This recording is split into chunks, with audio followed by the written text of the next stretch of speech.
गढ़वाल की लंगूर पट्टी के एक उतुंग शिखर पर बसा ये भगवान भैरवनाथ जी का मंदिर। और यहाँ पर स्वयं बाबा भैरवनाथ जी अपने जागृत स्वरूप में विराजमान रहते हैं।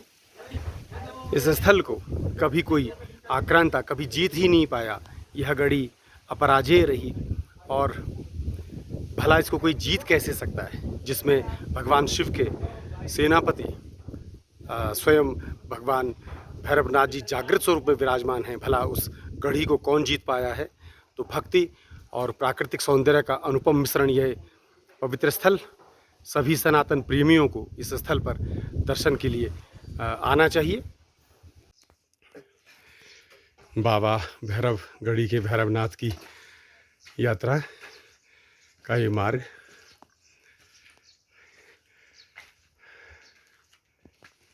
और रास्ते में जब हम चल रहे हैं तो ये घास रखने के कुछ तरीके, गढ़वाल में इस तरह से घास को पूरे साल के लिए संरक्षित कर दिया जाता था, पेड़ों पे बांध करके, जिसको कि पलकूंड कहा जाता है सामान्यतः।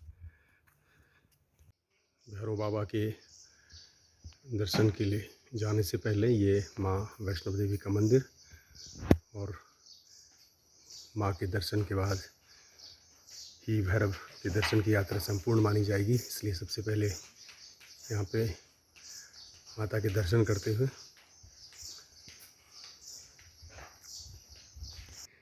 ये आगे ऐसी चढ़ाई का रास्ता है, बट हम थोड़ा सा शॉर्टकट ले लेते हैं, थोड़ा सा समय बच जाएगा। और पहाड़ों पर चलना पहाड़ियों के लिए कोई बड़ी बात नहीं है। ये नीचे कीर्ति खाल बाजार या कस्बा आप कहें, और वहीं से हमने ये चढ़ाई का रास्ता लिया है। और एक छोटा मोटा एक ट्रैक भी हो सकता है ये, तो जो ट्रैकिंग पसंद करते हैं उनके लिए लगभग क्योंकि ये मेरा पहला अवसर है इस बाबा के दर्शन के जाने के लिए, तो मैं कह नहीं सकता, लेकिन लगभग पौन घंटा 1 घंटा लग जाएगा। तो ट्रैकिंग पसंद लोगों के लिए एक अच्छा ट्रैक हो सकता है और सुगम भी है रास्ता एकदम से। हालांकि ये यूज़ में नहीं आता क्योंकि शॉर्टकट रास्ता है, ज़्यादा यूज़ में नहीं आता इस पर, लेकिन आरसीसी है, पक्का रास्ता बना है। जो मेन रास्ता है उसके किनारे किनारे रेलिंग भी लगी है, तो बहुत मज़ेदार ये यात्रा हो सकती है।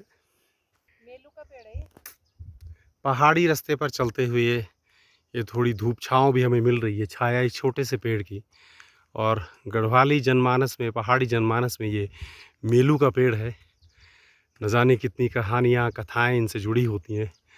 छोटे से मेलू लगे हुए हैं, अभी तो लगभग अक्टूबर नवंबर तक पकते हैं। तो फिर चलते हैं। हालांकि प्रकृति जैसे सुरम्य लगनी चाहिए थी वैसी अभी दिख नहीं रही है। बहुत सारे आगबाज हैं यहाँ पे, और इन आगबाजों ने चारों तरफ आगजनी करके प्रकृति को बड़ा बेरंग बनाने का प्रयास किया है।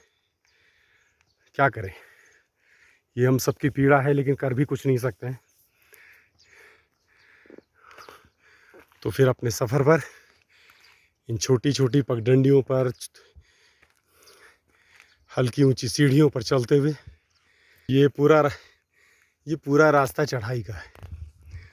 और आप समझ सकते हैं कि ये मई का महीना है, आज 19 तारीख मई है, और सूरज की गर्मी अपने प्रचंड प्रताप पर है। चारों तरफ से आग लगी हुई है, लेकिन इसके बावजूद भी, और हम चढ़ाई पर भी चढ़ रहे हैं, लेकिन इसके बावजूद भी वो थकान नहीं है जो लगनी चाहिए। तो यही तो इस धरा की महिमा है। इतनी आग लगने के बाद भी नई कोपलें बिल्कुल तैयार हैं उगने के लिए।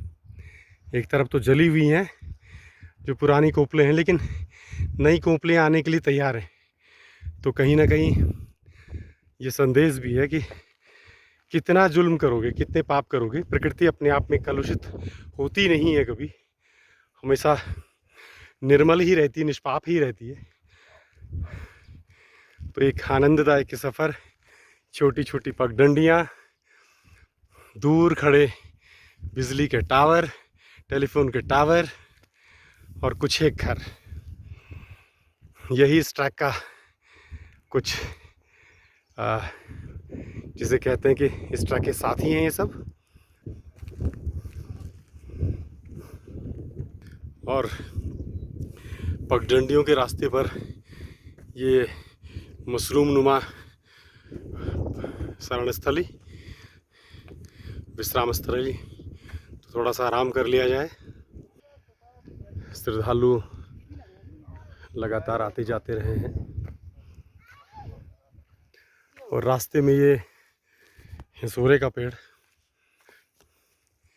ये कुछ लाल लाल मीठे मीठे फल इस पर लगे हुए हैं। और बचपन में न जाने इनको खाने के लिए कितने हम लालायित रहते थे, डिब्बे भर भर करके लाते थे और खाते थे। और यहाँ पर ये हिसोरे के साथ साथ बेडू का एक छोटा सा पौधा, और उत्तराखंड में बेडू के गाने, वो जो बेडू पाको 12 मासा, उससे भला कौन परिचित नहीं होगा। तो ये रहा वो पेड़। और श्रीमती जी जो हैं अपना लोभ संवरण नहीं कर पा रही हैं, लिहाजा हाथ बढ़ ही जा रहे हैं हिसोरों को खाने के लिए। और जैसे जैसे हम पहाड़ों की ओर चल रहे हैं, बाबा के धाम की ओर चल रहे हैं, तो हवा लाजवाब होती जा रही है। और हल्का सा जो पसीना तन पर है, उसके साथ हवा का ये सम्मिश्रण, ये समझिए कि एसी बनता जा रहा है।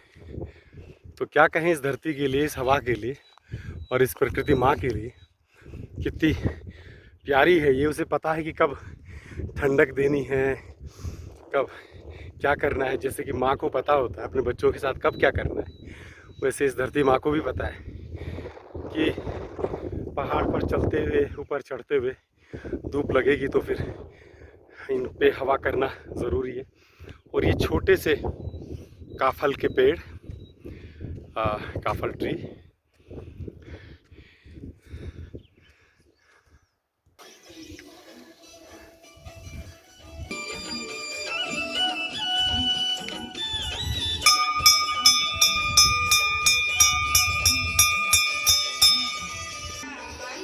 ये माँ कालिका का मंदिर भैरवगढ़ी धाम से पहले, और इसके थोड़ी सी ऊपर पे बाबा भैरवनाथ जी का धाम है। यहाँ पर ये हनुमान जी का मंदिर, भैरवगढ़ी के मंदिर के रास्ते में ये माँ कालिका का मंदिर भैरवगढ़ी के मुख्य मंदिर से थोड़ा ही नीचे है। और इसमें माँ कालिका सबको आशीर्वाद दे रही है। सर्वाबाधा विनिर्मुक्तो धन धान्य सुतान्वितः मनुष्यो मत प्रसादेन भविष्यति न संशयः।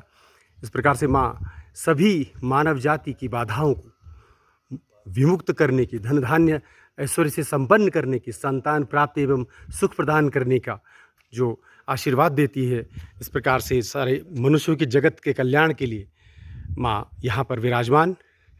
आप सभी को माँ का आशीर्वाद मिलता रहे।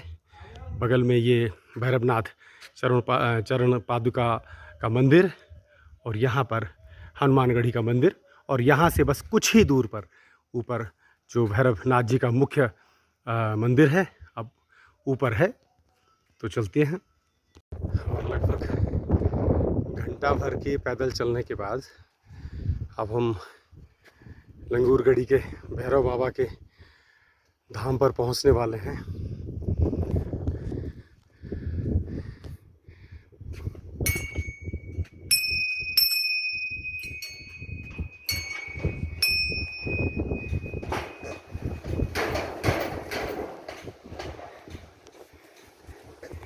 ये स्थान बहुत ऊंचा है, चारों ओर की जितनी भी पहाड़ियाँ हैं उन सब में ये ऊंचा स्थान है, तो बहुत दूर दूर तक ये नज़र आती है।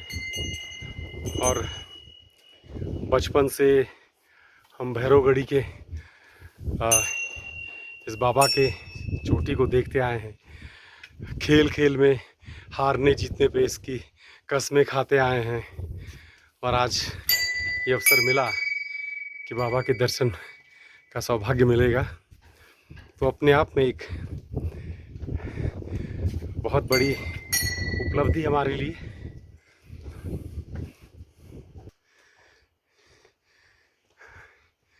अभी हम जब चल रहे हैं तो कुछ नीचे माँ काली का मंदिर भी था, वहाँ पर भी हमने माता के दर्शन किए, और भैरवनाथ की चरण पादुका का मंदिर भी था, और वहाँ पे भी दर्शन किए।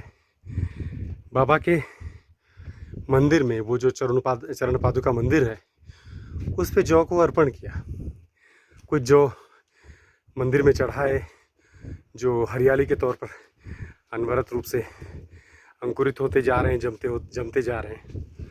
और कुछ जो बाबा जो वहाँ पर पुजारी थे, उन्होंने हमें वापस कर दिए और कहा कि रास्ते में इनको बिखेरते जाना, ये पशु पक्षियों का हिस्सा होंगी। तो कितना बड़ा संदेश है कि हम अपने सनातन धर्म में सबकी देखभाल करते हैं, सबकी पूजा करते हैं, जड़ चेतन सबका ध्यान रखते हैं, और यही बात सनातन धर्म को सबसे अनूठा बनाती है। और जैसे जैसे शिखर की ओर हम चलते जा रहे हैं, हवा जैसे मंदिर की घंटियों को बजाती सी प्रतीत होती है, और अब कौन ये एहसास कर सकता है कि ये मई का महीना है।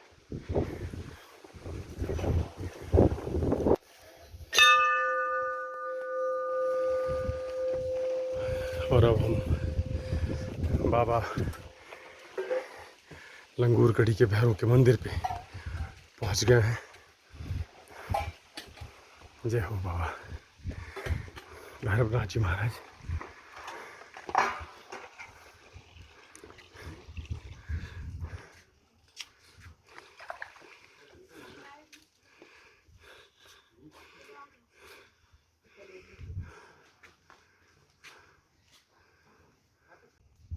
ये बाबा भैरवनाथ का धाम, मुख्य मंदिर, और ऊंची चोटी पर बसा ये बाबा का धाम। ये घंटियाँ और ये सहतूत का पेड़, बहुत मीठा इसका फल है, और ये सबसे ऊंची चोटी है। जैसे मैंने पहले भी बताया है, ये सबसे ऊंची चोटी है, और गढ़वाल की ऐतिहासिक और सामाजिक जीवन पर इस मंदिर की कथाओं की अनेक प्रसंग आते हैं। वो प्रसिद्ध गोरखियाणी आक्रमण, गोरखाओं का जो आक्रमण था 19वीं शताब्दी के पहले वर्ष में, लगभग 1801-1802 के आसपास, तो वो आक्रमण भी इस सिद्ध पीठ के द्वारा, इस मंदिर के द्वारा निष्फल कर दिए गए। कहते हैं कि लगभग ये जनश्रुतियों में है कि लगभग 1 साल तक भैरवगढ़ी की जो घेराबंदी थी वो गोरखाओं ने कर रखी थी, लेकिन इसके बावजूद भी उसको जीत नहीं पाए थे। और फिर जनश्रुतियों में ये भी है कि जो विदेशी आक्रांता थे वो भी कभी इस गढ़ी को जीत नहीं पाए, क्योंकि इस गढ़ी पर स्वयं बाबा भैरवनाथ, जो कि सेनापति हैं भगवान शिव के गणों की सेना के, तो उनका ये निवास स्थान है, उनका ये धाम है।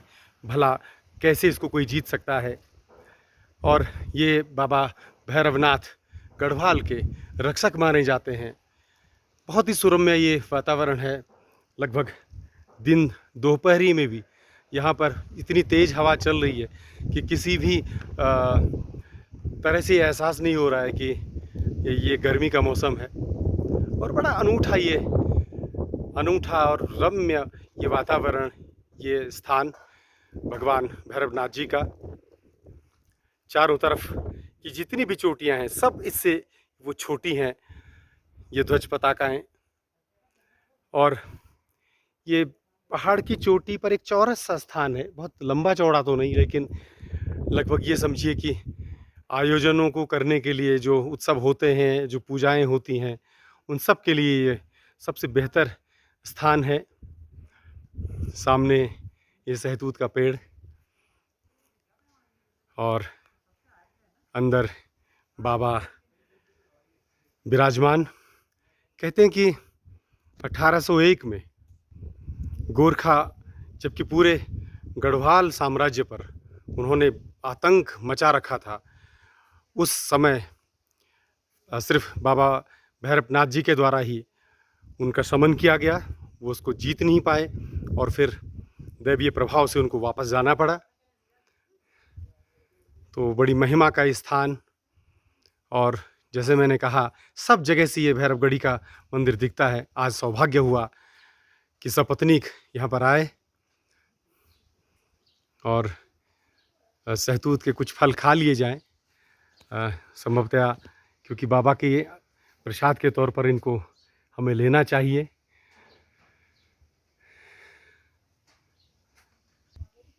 तो बाबा का ये धाम है, बहुत ही अलौकिक सौंदर्य यहाँ पे नज़र आता है, और ऐसा ये देव दुर्लभ स्थान यहाँ पर आज पहुँचने का सौभाग्य हुआ।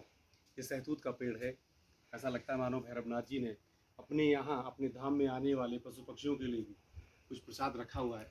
और हो भी क्यों नहीं, जहाँ मनुष्य चारों तरफ आगजनी कर रहा है तो बाबा तो जैसे मैंने कहा कि ये संभवतः बाबा भैरवनाथ ने पशु पक्षियों के लिए भी ये प्रसाद के तौर पर रखा हुआ है। तो थोड़ा सा हमको इसका अंश ले लेना चाहिए, बहुत ज़्यादा तो नहीं, क्योंकि मनुष्य के लिए तो बहुत सारी चीज़ें ईश्वर ने बना रखी है। तो थोड़ा सा एक फल सहतूत का, जिसको कि हम गढ़वाली में कीमू कहते हैं, वाकई बहुत मीठा है, बहुत मीठा है। तो बाबा का प्रसाद क्यों न मीठा होगा।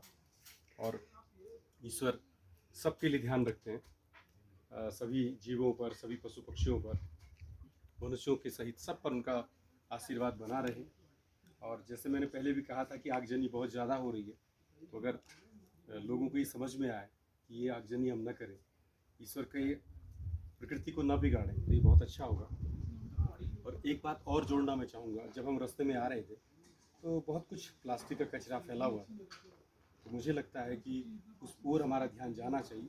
जब हम ईश्वर के धाम में आएँ तो उसको पवित्र करने का, पवित्र बनाए रखने का हम सबका दायित्व होना चाहिए। मैं पुनः आप सबके और पूरी मानव जाति के कल्याण के लिए, पूरी धरा के कल्याण के लिए बाबा भैरवनाथ जी से प्रार्थना करता हूँ कि वे आप सब पर कल्याण करें। जय हो बाबा भैरवनाथ जी महाराज।